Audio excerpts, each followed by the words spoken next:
today by my co-host, Kimberly Escobar. And on today's show, we are very excited to have Matteo Diaz, who is here today to share his trans story and his viewpoints on trans rights. Thank you so much for being on the show with us today, Matteo. Please introduce yourself to the audience. Yeah, thank you so much for having me. Hello, my name is Matteo Diaz. I am a rising senior at San Rafael High School, 17 years old, and I am a trans man. Well, thank you for introducing yourself. I was a former SR Bulldog as well. I graduated in 2017, so a couple of years back now. That was like 4 or 5 years ago.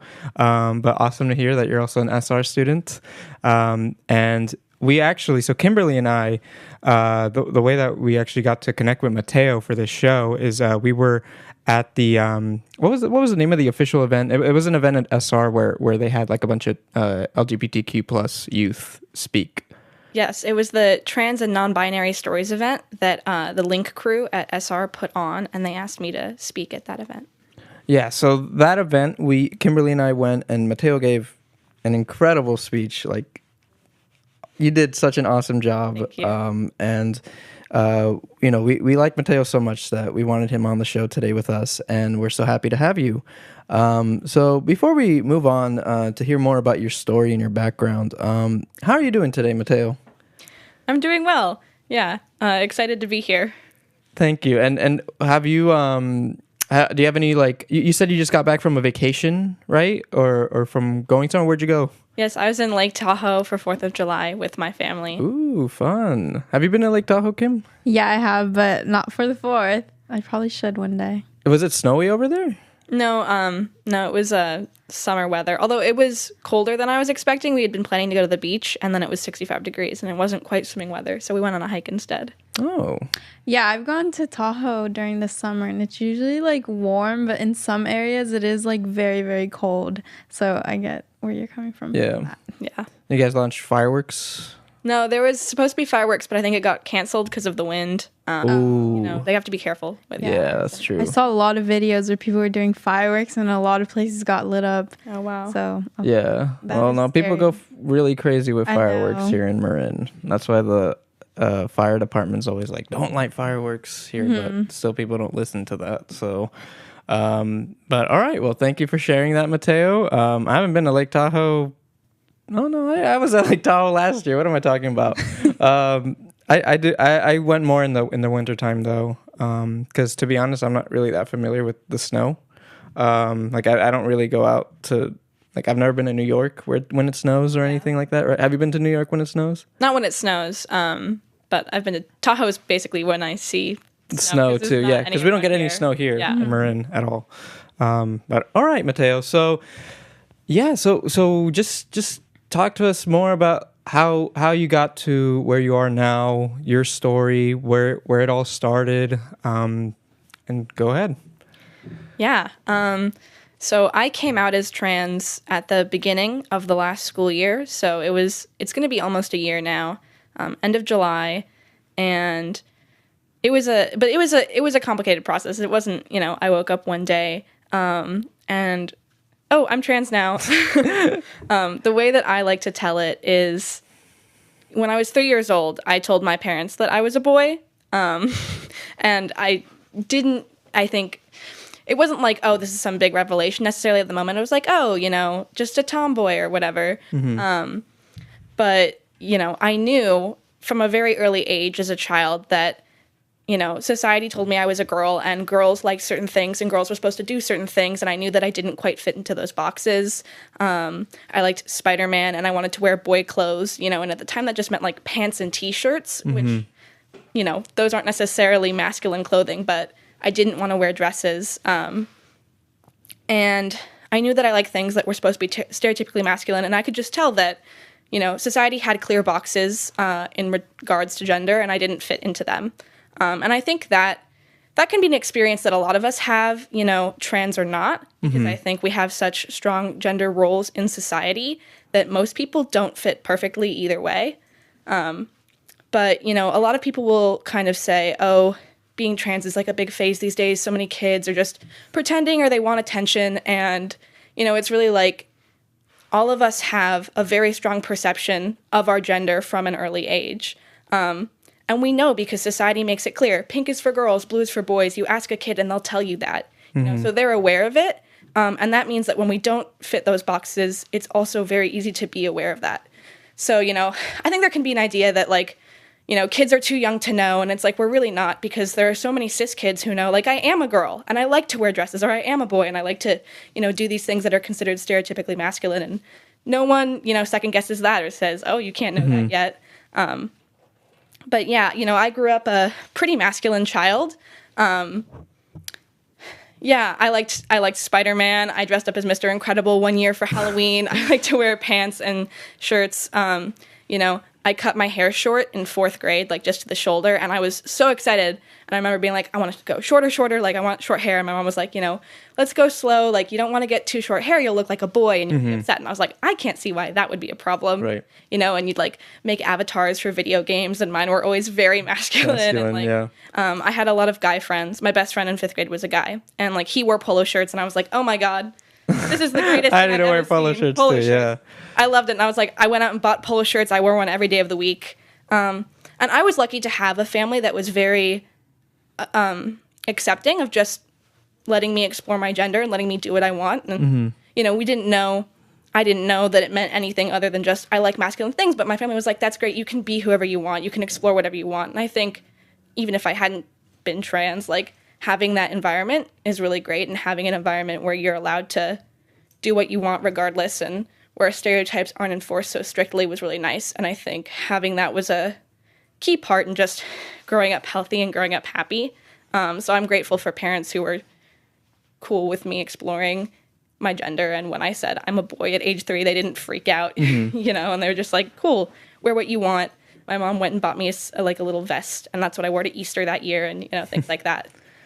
So they supported you at a very young age, from what it sounds like. Yes. Yeah. And that's great. I wanted to go a little back to something that you mentioned, that you get people telling you that it's like a fad to be trans, or where are you hearing this, where people are saying like, oh, it's just trendy to be gay, or something like that?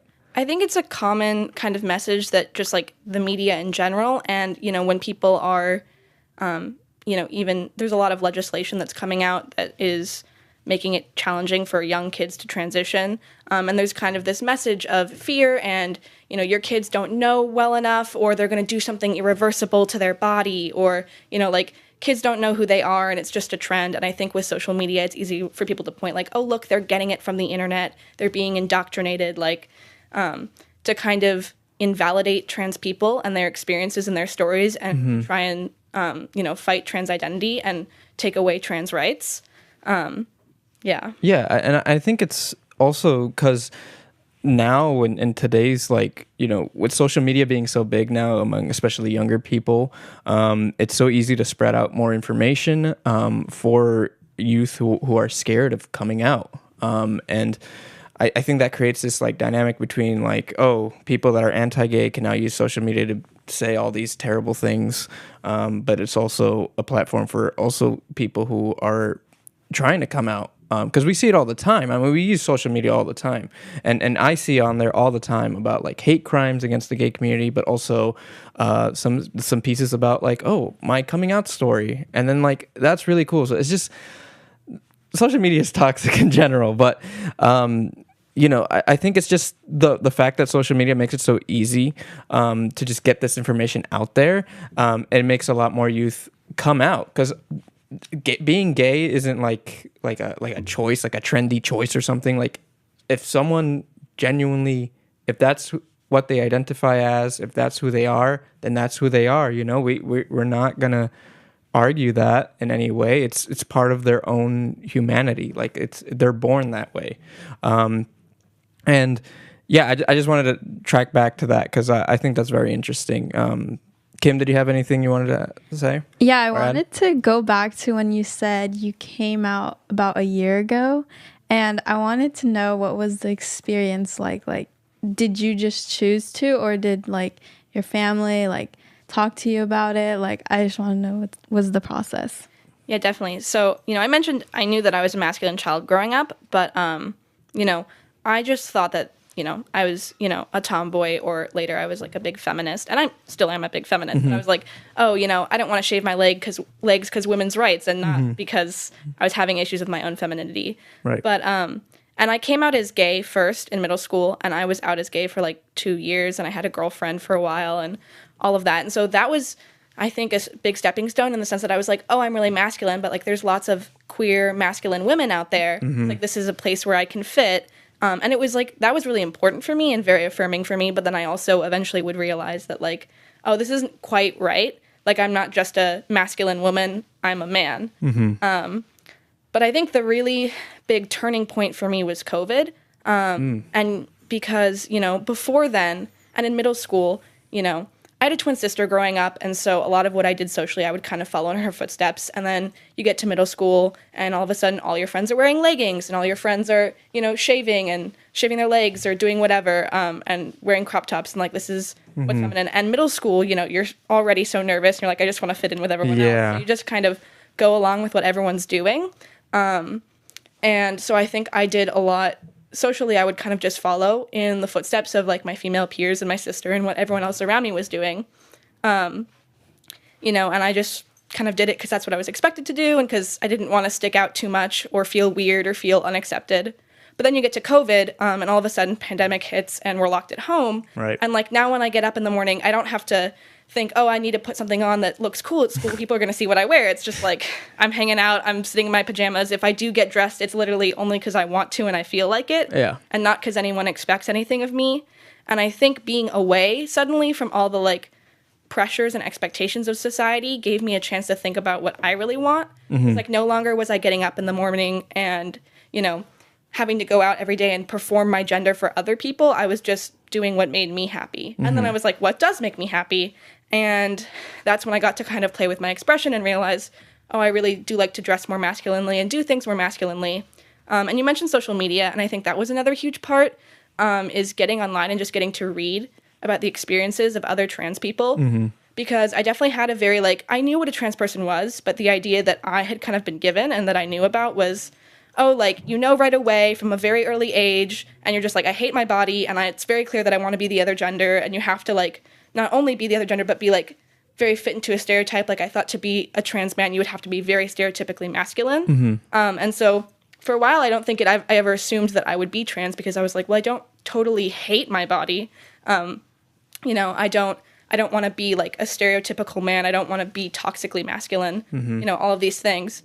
But getting to go online and, read about just other trans people's experiences, learn that, transness is a lot more complicated. It's a lot more of a spectrum. It's not just, this very narrow definition. And, that experience is true for some people, but it's not true for lots of other trans people. And, it's not true for me. And I realized that, I didn't have to define my transness, but what I didn't like about being perceived as a woman, but what I did like about being perceived as a man. So a lot of it, I think, was realizing that, at first I was like, oh, I feel indifferent to pronouns, to being called she, her. It doesn't make me feel bad necessarily. But I realized that, I wanted to be called he, him much more. And being called that made me feel much better. Yeah. And so it was a lot about looking about, what made me feel affirmed. And I realized, being a guy and being perceived as a guy and treated as a guy, that's what made me feel, most affirmed and most like myself. So, yeah, social media can be huge, I think, because and I'm lucky to live in a more liberal area and live in a family and know, I knew gay people growing up, but, so to be exposed to those issues, but, there are lots of kids who don't get that anywhere. It's not taught in school. Their families don't talk about it. And so, because of the internet, there are so many more queer and trans kids, especially in conservative areas, who have the opportunity to learn about themselves and understand themselves that they may not have had before. And, if you're trans or you're gay, you're always going to be trans or gay, but being able to discover it and figure it out earlier on can save a lot of years of hardship and feeling oh my God, something's wrong and I don't know why and I don't know what it is. But yeah, I actually wanted to share. So when I was growing up, my parents are very Catholic family, and with that comes some really not so great views on the gay community, and when I was growing up, I had this family friend who would take care of me And she was basically like my grandma in a sense. She would just take care of her. I'd call her grandma. But she had a son who is now transitioning into a female, who now identifies as a female. But her name is now, oh wow, never mind. I'm blanking on her name right now, but it was a really long time ago when I was growing up. It was probably like mid 2000s. And that, like, when my parents found out that this lady's son that was, taking care of me had transitioned into a girl and was now identifying as a female and looked female, it became like a huge gossip thing in our so I'm Latino, and gossip is like all over the place in Latino culture. So when that news spread out, it was like wildfire. Like everyone was like, wow, how could you do that? How could you let him transition into a female? Like that's just so against like everything. Like you should be ashamed of yourself. And growing up, I knew her right before she was when she was a male, or when she and I loved her. She was so fun to be around. She was amazing. We played video games together all the time. She taught me so much. And then when she transitioned into a female, I didn't see her any different when I was younger. Like looking back to me, that's like amazing to me, because growing up in such a like conservative family, and just kind of myself, just seeing how she was always presenting herself like very confidently as a female, was like, wow. Like I was just like, okay, cool, she's female, great, all right. Like I didn't think it was I never thought of it as a bad thing. Yeah. And I think that's what has influenced me so much growing up. Like when I hear like my other friends coming out throughout the years, I'm like, wow, like that's amazing. Like it's never ever been an issue for me. So I just think that like as kids, because kids are smart. Like kids are really, really smart.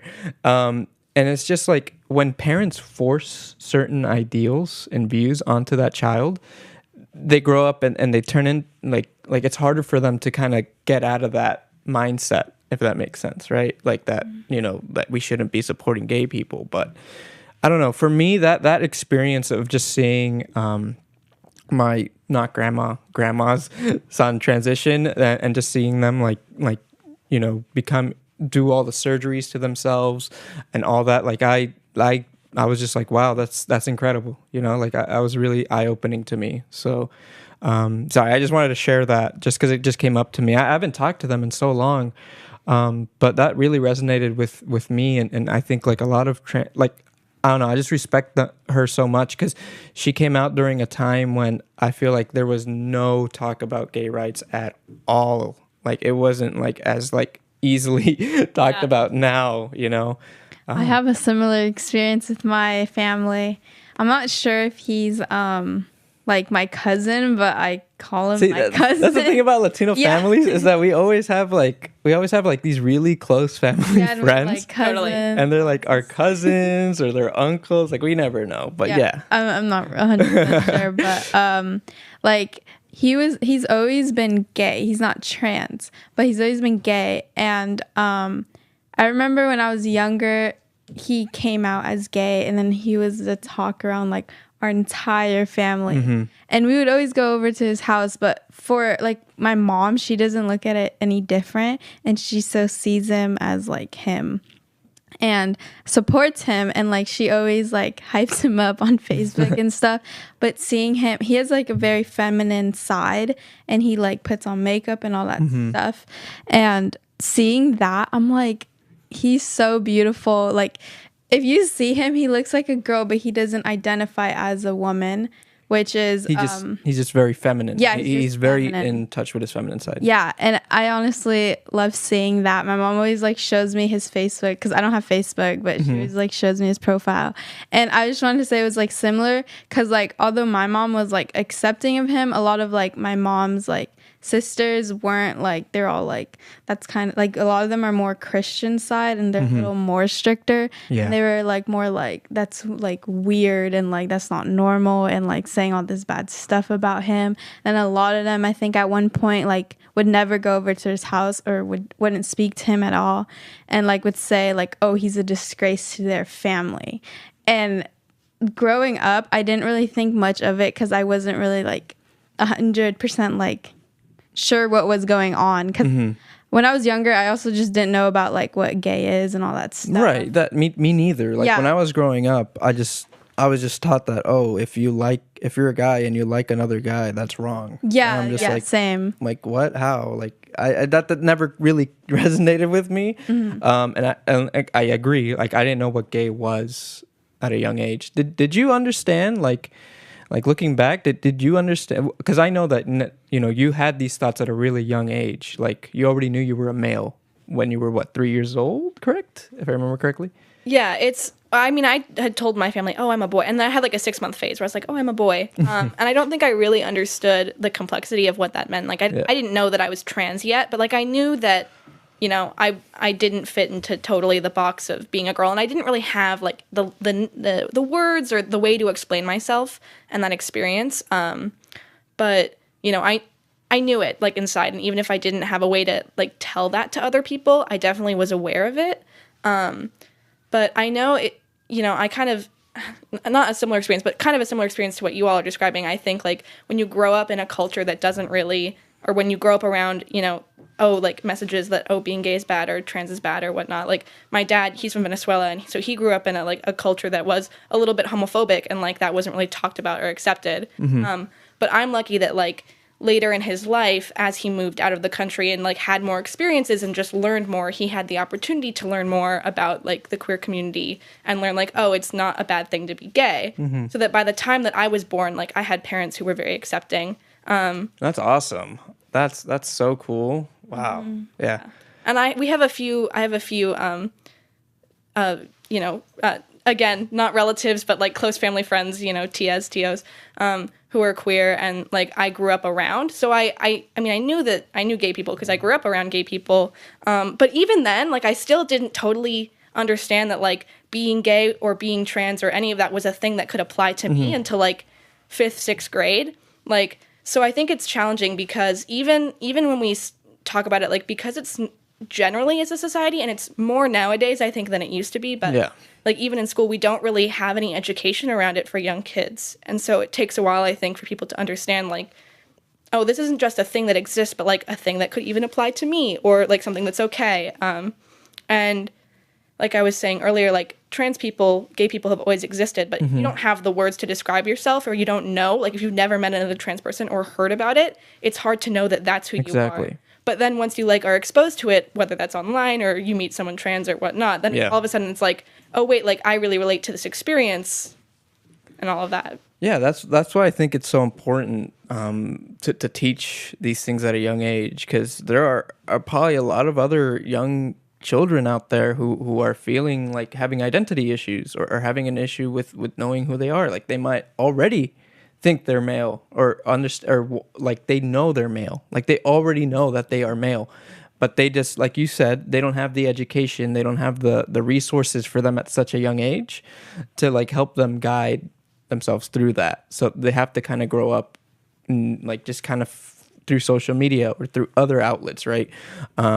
So that's why I personally think it's very important to at least talk about gender and talk about the different sexualities that are out there.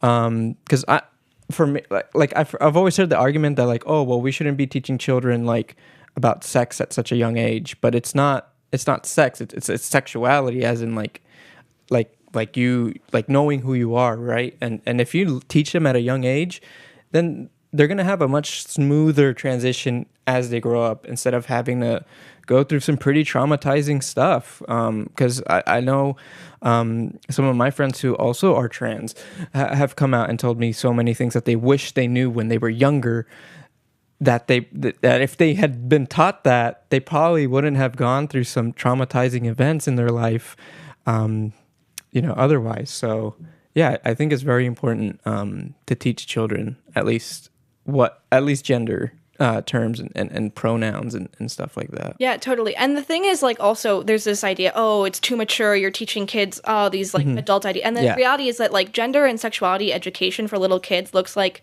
you can wear whatever you want, you know? Like clothes don't have a gender. You can wear a dress or a skirt or pants or whatever makes you happy. Like you can love whoever you want. Love comes in different ways. Like, you know, like that's what the education looks like. Like very baseline, just messages of like acceptance and love. And the reality too is like that's not even beneficial just to queer or trans kids. Like it's just good as a kid to hear the message that like it's okay. You can be who you are. You can do what makes you happy and present yourself in a way that makes you happy and express yourself freely. And like that's okay. Like that's just a generally good message, I think, for people to have. And I think, you know, the more that we talk about gender and like gender expression in a way that's like it is okay to be who you are and you don't have to fit a certain mold or a certain image, that's a good message for everyone, because there are even cis people who like aren't necessarily stereotypically masculine or stereotypically feminine, you know, but they're still a man or a woman. But it, like people express themselves in lots of different ways, and there isn't one right way to be, you know, your gender. And like that message and that lesson, I think, is just important for a lot of people. Yeah, and I want to add like what you just said, like people who like are cis males or cis females who connect more. Like I know plenty of cis males who connect more with their feminine side, right? Or just like putting on girls' clothes every now and then. Like, so I'm like a big anime viewer, so I watch a lot of anime. And this last weekend I went to Anime Expo in LA. And over there was a lot of guys, a lot of my friends who like just cosplaying as maids for a day or something like that. They put on a maid outfit with the little cat ears and everything, and they're not gay. They don't identify as being gay or part of the LGBTQ plus community. They just like doing it because it's just they like it, you know. Like and I think that's also, people should understand that's also like fine, you know. That I know like plenty of people who are like that. So yeah, no, thank you for mentioning that, because I think like connecting with your feminine side as a male is also very important. Like you need to acknowledge it, because if there's a lot of males who just act really hard all the time, but you damn well a lot of them have the feminine side. Like we all have a feminine side, we all have a masculine side to us. But yeah, that's a great point that you bring up there. Kim, did you want to add anything? No, I don't have any questions in mind at the moment. Okay.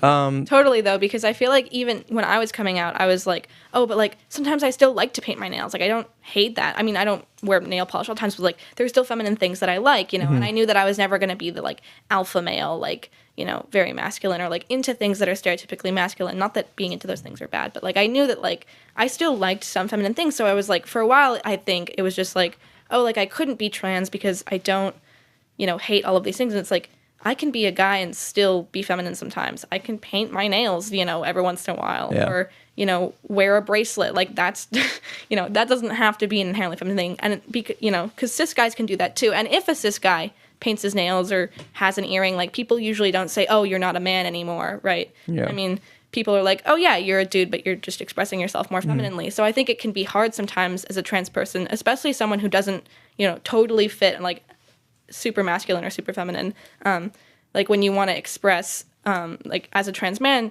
wanting to express some femininity sometimes, but then people go like, oh, like, but are you supposed to be a dude, like, yeah, you know? And then people doubt the validity of your identity, and it's like, just because I'm also feminine doesn't make me any less of a man, because that's how most people are. Most people are not entirely one or entirely the other. Like, yeah, it's so interesting to me how like clothing plays such a big part in like just people's like perception of gender, right? Because like so I go to a lot of like hardcore shows, so like punk shows and like shows with like heavy rock music, and in the punk scene and the hardcore scene, I put them around the same because they're basically the same scene. Yeah. But I see guys all the time wearing skirts or having painted nails or wearing like leather skirts or something, and they're like, it's just so normal in that environment because they're just so comfortable with their feminine side. Or there's just a lot of guys out there who are still kind of exploring themselves, and that's fine too. It's so cool because I'm always at those scenes, and like, you know, you always hear that kind of music and you're like, oh, probably the people who listen to that music are like super terrible people, but no, it's like the most chill community ever. And they're so progressive, and that's what I love about that community. And going to these shows, I'm always just like, dang, like I like I've been always wanting the urge to paint my nails. Like I'm gonna be honest, I've always wanted to paint my nails at some point, but I'm always kind of just like again, like just personally for me, like I'm just been like I don't want anyone to like say anything about me. But again, it's just like it's just being comfortable with yourself, like really, really being comfortable with yourself, and just not caring what other people have to say about what you're doing, because you're doing what makes you happy, right? And you're identifying with yourself, and you're just being comfortable with your own identity. So yeah, totally. But all right, so we are actually going to transition into the second half of the show, but right before that, we are going to play a song by Ismael Lara. We hope to have Ismael Lara on in person soon, and this is his song Walking Stars, and we'll be right back.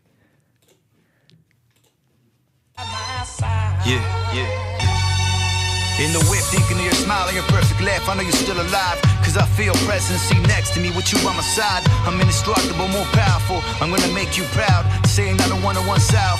Fast tracking through the Golden Gate, trying to get home a buy. I know everything's gonna be alright. This last week I seen you in my dream, and you said the same bye. You said don't shed no more tears. I just want you to know these sparkling tears contain core memories and spark the projection from the fondest memories of my life. Each tear's a flashback. Each tear runs down my face like a half bag. I celebrate them. This path I was meant for. Pain and lessons, gifts from the heavens, no longer question. They strain my bond, my sons, so we don't commit the same mistakes in the streets cold game. To transform darks to light, we meant for. To help others spark they shine, I was made for.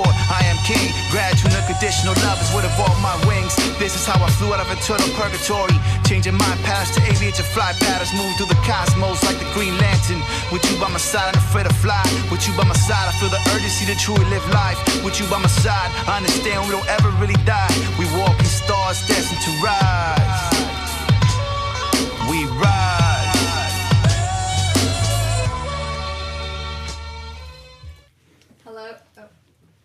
Hello, guys. Now we're going to be transitioning into the second part of the show. We're going to be talking about Matteo's views on trans rights. My first question for you is, what do you have to say about the anti-trans legislation that has been sweeping the nation? Yeah, so I think, there have been record amounts in the past few years of laws being passed, against trans people and queer people. But from Don't Say Gay laws that are regulating what can be taught in the classrooms and kind of prohibiting LGBTQ plus issues from being included in curriculum, to laws that are criminalizing gender-affirming healthcare for trans people, criminalizing trans youth, preventing trans youth from playing sports, a lot of different areas. And I think it's especially prevalent with, Roe v. Wade was just overturned in the Supreme Court. Oh, yeah. And that's obviously a huge issue, and it comes kind of on the tail of a lot of this, anti-trans legislation, and also more anti-trans legislation following that. And it's connected in a lot of ways because, it becomes an issue of bodily autonomy and laws that are trying to prevent people from, making choices about their own bodies, their own, health, and all of those things that they want to make, and preventing that, whether that be abortion or, people wanting to get gender-affirming surgery, hormones, etc. So, a lot of these current issues are really connected, and it's important, I think, to understand the way that things intersect, and bodily autonomy is important for everyone, and everyone should be able to make their own decisions about their own body that they want to make. And when that's being, regulated and prevented, it becomes a real issue. Yeah, I definitely agree on that. Were you gonna say something? Well, I personally like you said, the whole Roe versus Wade decision that's been done. It's been a lot, but I just saw that actually that Biden just wrote an executive order to give everyone basically the right to have an abortion. So I don't know if you guys saw that. I think it was today or yesterday. Did you see that? I have not seen that. Yeah, no, he literally just wrote it, and I was like, all right. For the whole, every state? I'm pretty sure. I mean, it's an executive order, so it's it goes into effect like that. So I guess it's just a response to the whole court decision, which was complete BS. It makes me so angry to read about that. The more I'm reading about it, I'm like, oh, that makes me so angry. But yeah, I just wanted to, I think it's just so interesting, just the different ways that people have been arguing against abortion and for abortion. I mean, I think I speak for everyone here that we're all for abortion. And yeah, I just wanted to, like, did you want to add anything about that? Because I know you've been talking a lot about that on your social medias. About abortion? Yeah, well, yes, abortion. I guess it could be abortion in general, but also the whole Roe versus Wade thing. I think it was very not smart of the Supreme Court to do that. I also have been reading a lot of cases talking about there's like kids who have been raped and stuff like this, and they can't have an abortion due to the state they live in. Mm-hmm. But since you just said that Biden overturned this executive order, I'm pretty sure it's going to be changing now, and they would be able to get it, because a lot of these cases were really new and just brought up. And one of them like made me really, really sad, because it was like a 10-year-old girl who got raped. I heard about that one. And she could not like get an abortion or anything, and they're telling her she has to follow through with the pregnancy, which is very scary. Like, if I were in her position, I would be terrified. And then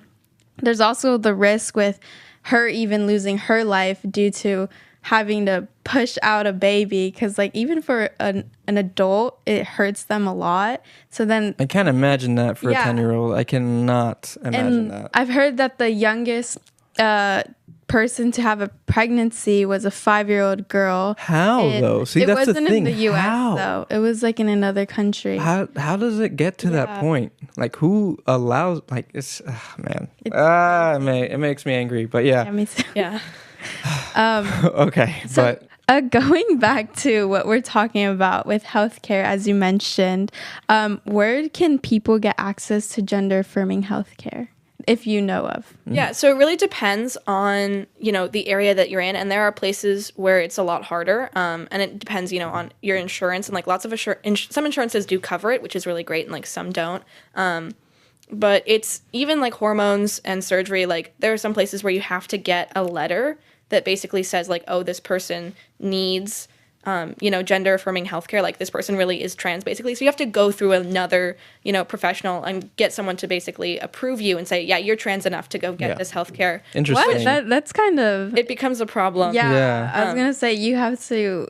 go through a test? Yeah. Like what? Or like a checkup basically? Like what do they check exactly? Do you know? Well, it's mostly talking to usually a therapist or a psychologist or some sort of mental health professional. But and it depends on the place. Like I know I went to the SPAR Center and they have free therapy there for all LGBTQ plus youth in Marin. But also so I went there and I got one of their therapists to give me a letter that says basically yes, this is a trans person who's ready for gender affirming healthcare. It's going to be good for them. But at SPAR, they're not exactly gatekeeping. They're mostly just you're trans. Exactly. Cool. That's what it is. That's what it sounds like to me, is gatekeeping this healthcare. Yeah, there are services that do provide it like that, which makes it easier. But there are places where it becomes a lot more challenging. And it's interesting too, because we like to think of gender affirming healthcare or, surgery or hormones as something that just happens to trans people, but it's not. If you think about people get plastic surgery all the time, cis people get nose jobs or a breast reduction or a lot of different plastic surgeries, and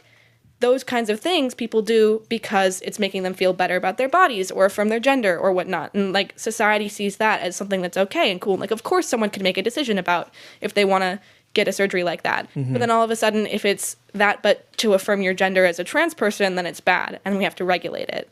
And so I think there's a model called informed consent, and some clinics do this. I think Planned Parenthood, you can go and just, if you're over 18 years of age, you can say, hey, I want hormones, and just this is a decision, and you sign a paper that says I agree to any risks there might be or whatever, and just I'm gonna get it, and then you get hormones through that. So that's the informed consent model, where you basically say, yes, this is a thing that I want, and I'm aware of everything surrounding it. I'm gonna get it, and then you are able to get it without having to go through some process where someone else approves you or anything like that. And so that's a really great model, because it's a lot of these things you should be able to just have access to, because when you have processes where you have to go get something by a therapist saying that you are actually trans or something, you leave opportunities for, there's going to be trans people who aren't able to access that, or who are denied even though they might really need those services because someone else decided, oh, you're not trans the way you're supposed to be. And that's not really a good thing. Gotcha. I also wanted to add, it from what I've heard from my friends who have gone through surgeries, is that's very expensive. It's a very, very expensive process. because I see a lot of like my trans friends just put up like GoFundMe pages, because it's not cheap. So I'm assuming that these healthcare helps with that, with making that more cheaper, or even just helping out you like trans people like go through these surgeries. Yeah, well, and if someone's lucky enough to have insurance that covers it, it can be totally affordable and fine. But then for a lot of people, that isn't the scenario. You know, and if you're rich enough to afford it, then it's not an issue. But if you're low income or your insurance doesn't cover it, now you're in this issue where like a surgery could really be just life-saving and really important. And then you can't access that. And it can also be, I mean, a thing of safety in some senses. If you're trans, it's really important for a lot of trans people to be out as trans and to be able to live their authentic lives, because otherwise it's really, really hard. And that's where you can see cases of like depression and suicide in trans people, because when they're not able to live as their true selves, when anyone's not able to live as their true self, it's really isolating and it's just really challenging to live with. So for a lot of trans people, living out as their true selves is really important. And medical transition can be an important aspect of that, because it's also, if you're trans, but you haven't medically transitioned and you don't pass very well, like that can be an issue of your safety in some cases, because not every place is super accepting of trans people. Wow. And if you're struggling with a lot of like body dysphoria, you know, a surgery can really make a big difference. And not everyone wants to medically transition or needs medically transition. And it's also, you know, people kind of think of it sometimes as like, oh, there's one surgery and everyone gets it. And it's like, the route really looks different for a lot of different people. There's hormones, there's different kinds of surgery, top surgery, bottom surgery. Some people get one or the other or a combination of a few things. So, you know, medical transition isn't like you come out as trans and then you do XYZ and now you're a man or you're a woman or you're non-binary. It's, you know, it looks different for everyone, and everyone kind of picks and chooses the things that are important to them and the things that are going to make them most affirmed. So. Awesome. Okay, thank you. Transitioning a little bit, it's kind of related to it. Can you talk about your experience as a trans male athlete? Because I know you do water polo. I'm not sure if you do any other sports. Yeah, so water polo, and I'm also on a swim team. And I play water polo on the girls' team, and I'm going to. This is my last season. And part of that decision, I made the decision for a few reasons. One, because of the nature of like aquatic sports, you know, you have to wear a swimsuit. And so like, it's a lot more challenging. If I was wearing like a basketball jersey or a soccer uniform, it's easier because it's like a shirt and shorts. Yeah. But being in a swimsuit and then playing on a guy's team, it would be very obvious that I'm trans, and that's just complicated.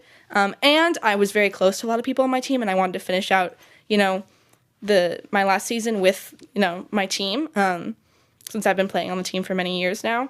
But that being said, like, that has been manageable for me because, you know, everyone on my team has used my chosen name, everyone has respected my pronouns, and, like, because I have an environment where everyone's really supportive of me, it makes it possible, because even when I go to practice and I am on a girls' team, everyone's like, you're still a guy, and they recognize my gender, and so it's, you know, a comfortable environment for me. If I was on a team where that wasn't the case, I think it would be a lot harder and more challenging.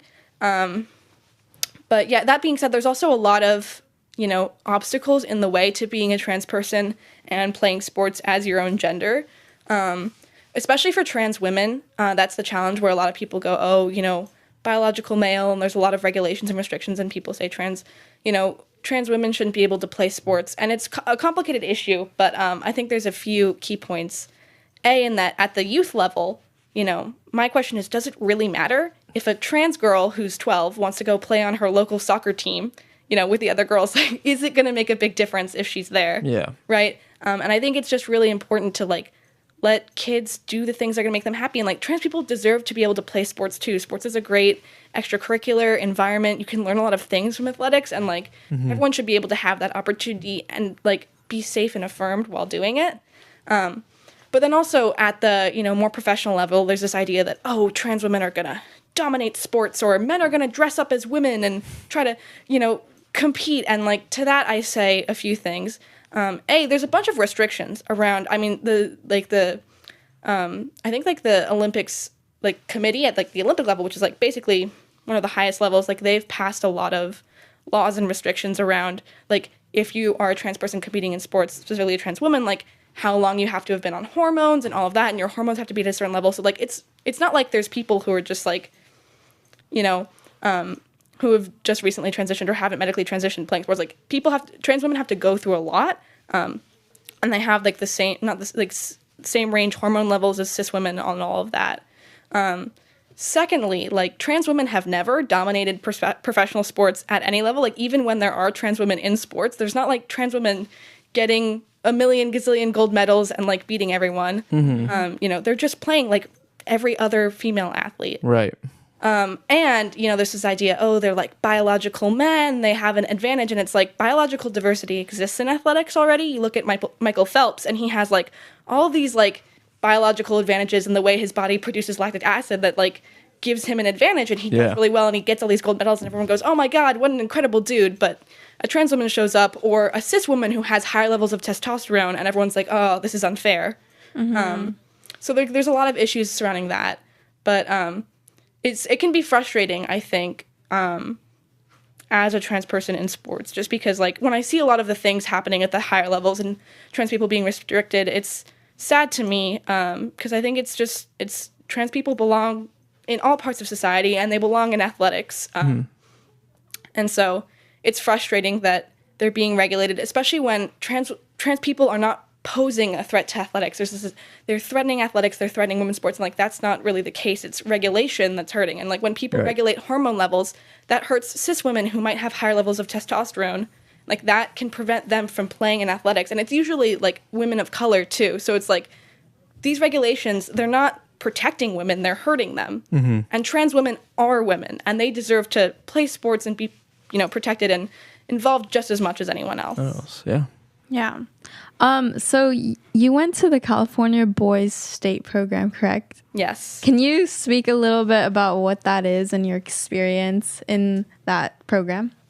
Yeah, so I actually just participated a few weeks ago, and California Boys State is a program that's put on by the American Legion, and Boys State is actually run all across the country. They have Boys State in every state except Hawaii, I think.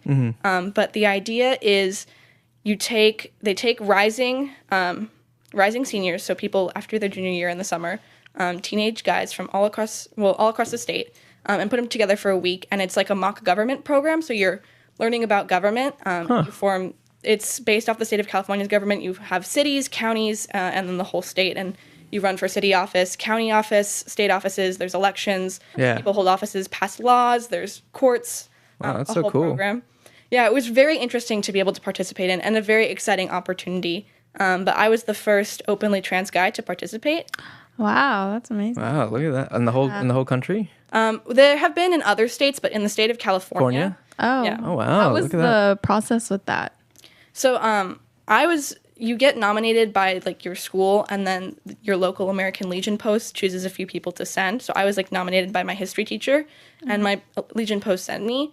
And I was very lucky in the sense like the California Boys State and the American Legion here is very open about like wanting to be inclusive. And they knew that I was trans when I applied, and you know they accepted me and had me come and all of that. And they were, you know, they made it clear that they wanted me to have the same experience that anyone else was going to be having. But I know that in other like Boys State programs in different states, like there are some states where trans people are like prohibited or excluded specifically in the laws or the rules of their Boys State. So, you know, here I was lucky that like not only did they have me come, but they also had like a clear anti-bullying policy, you know, and from the leadership, at least in the program, it was very clear that like I was welcomed and accepted. And it was also like being there. I was nervous because I've never been to like an all boys program, and I was like, I know I was going to be there with a bunch of cis teenage boys, and I didn't know how it would be if people would accept me or if they would be like, oh, you're not really one of us. But it was a really positive experience. And even though there were a few instances where there was some transphobia, generally everyone was really accepting, and people made me feel like much more accepted and welcomed than I thought I would be. And so that was a really positive experience getting to go. And I think be around a bunch of guys and kind of get the message like, yeah, of course you're one of us. You're just here like the rest of us are, was very affirming to me because I haven't had that experience in a lot of like all guy spaces before. Yeah, could you talk actually a little bit more about like being in like, let's say, because going back to talking about like your experiences in water polo right now, do you use the same locker room as the girls? Like, do you change there with them, or like how is that set up? I usually try to use, we have a single stall guys bathroom on campus, so I will usually use that one when possible. But we also, at San Rafael specifically, we had one all gender bathroom this year. Okay. And I've been working with a team there and with our superintendent and administration to implement more. Because usually that's the bathroom that I choose to go to, because I don't want to go into the women's bathroom, because I'm not a girl and it's not very affirming to my own gender, and also because it's kind of uncomfortable and I don't want to make anyone uncomfortable. Exactly. I'm out as a guy at school. Yeah. That being said, sometimes I don't really want to use the guys' bathroom either, because it can be a little intimidating. And I'm, worried about being harassed or just not having a good experience there. And so it's easiest to just use a single stall all gender bathroom. But we only had one this year. It was really far away from all of my classes, consistently locked, and it became a problem. And it was a problem for, the other trans and non-binary students on campus. So we've been working for a while, talking to the school board, talking to people asking, saying this is an issue. But this year, finally, we got together with the committee and we put a plan in place. And we're going to have 10 bathrooms, all gender bathrooms next year at school, which will be really great, because now there will be more in the gym area next to the pool that I can use and that all students can use. Yeah. Because not only do, trans people need all gender bathrooms, but sometimes it's just nice to have a single stall door if you need to go, if you change, and trying to change in a stall bathroom, multi-stall bathroom can be hard. The stall's small, yada, yada, yada. Or just sometimes there's different reasons that people might want to use a single stall bathroom rather than be in a big bathroom with a lot of other people. So I'm really excited about that, and I know that it's a initiative that's been a long time coming, but it's going to be a really great change on campus. But yeah. Yeah, that's awesome. I'm happy to hear that SR is actually taking into account that, this is an issue and that they're going to build more. Because I don't know, I'm just thinking, because I played football my freshman and sophomore year at SR, so I'm very familiar with that pool and locker area. Yeah. And I was just kind of trying to think how does that work for you, right? Because you said the only bathroom there is where? It's in the hallway, right? I think I've seen it before. Yeah, well, the only all-gender bathroom we had this year was in the new Commons building. They just built it. It's all the way over there? Yeah, so if you're anywhere else on campus, it's just so inconvenient. Yeah. In the locker room, isn't there that one hallway that leads to the locker room? There's an all-gender one right there. Yeah. But those are normally locked, I'm pretty sure. And they're going to be hopefully making sure that things are unlocked. That was part of the things we talked about, because if you have the bathrooms, you have to keep them unlocked. Right. And there's two. There's one that's a girls single stall and a guy single stall. So those are going to be made all gender, because there's no reason to have a single stall bathroom that's gendered. For real. Yeah. Yeah, things like that. But yeah. I wanted to ask, I don't know if this would be touchy. You don't have to answer it, but with school, are there people who have bullied you because you came out as trans, or is everyone normal to it? I don't know. It's your choice if you want to answer that. Yeah, no, totally. I haven't been bullied specifically, or at least not to my face. I think, and we live in a generally more liberal area, so I think that contributes to it. And I think actually youth today are a lot more educated. I would say that young people generally tend to be more aware and just have less of a problem understanding my transness. Sometimes it's harder with older people because they just are they don't get it, or they haven't been exposed to it, and they've also been living a lot longer being subjected to societal norms and stereotypes, and so it's just a lot harder for them to conceptualize what does that even mean, whereas young people are oh yeah, cool, even if they've been because we've just if you haven't spent 50 years of your life living and thinking, oh, there's a man is a man, a woman is a woman, and then it's pretty easy to just be oh yeah, that makes sense. That being said, I would say there's some, microaggressions, and people aren't always intentional about it, but people do things that are just frustrating. I get misgendered, and that happens a lot, in the classroom, and even with teachers too sometimes, and it's not intentional, I know, but it's hard because, a lot of the people I've been going to school with, most I've been going to school with since middle school, some since I was 5 years old, so it's, it can be hard for people when they're used to knowing you one way. So, and I get it. I don't expect people to be perfect all the time. But it can be challenging because I think it's even harder sometimes with teachers when a teacher misgenders you a lot repeatedly, because it's okay, I know that that I'm a guy, and I know that you're trying and working on it, and I know that it's hard. But that being said, I'm still in an environment where this is now happening all the time, and it's hard to know, I don't want to, make you feel bad, but also, this makes me feel bad every time it happens. And so it's hard, like, when it's a situation like that, because it's like, I know that people don't mean harm, and yet, like, now I'm in this position where it's like, do I correct you? Or, like, I know that you already know, but, like, it's happening, and it's challenging because I have to be the one to kind of educate people, rather than people, educating themselves, or, like, the school training teachers, training students, taking the time to talk about that issue. Like, it gets put on me. And people, like, usually have a lot of questions, too. And people will, ask a question and then go, oh, sorry, was that, like, invasive or something? And it's like, or like, can I ask that? And it's like, you could ask that before you ask the question. Yeah. Like, personal questions about, me and stuff. But it's, again, like, things that aren't necessarily, like, super terrible, but small things that kind of build up and make it challenging. I think the hardest thing is just not always feeling seen as a guy.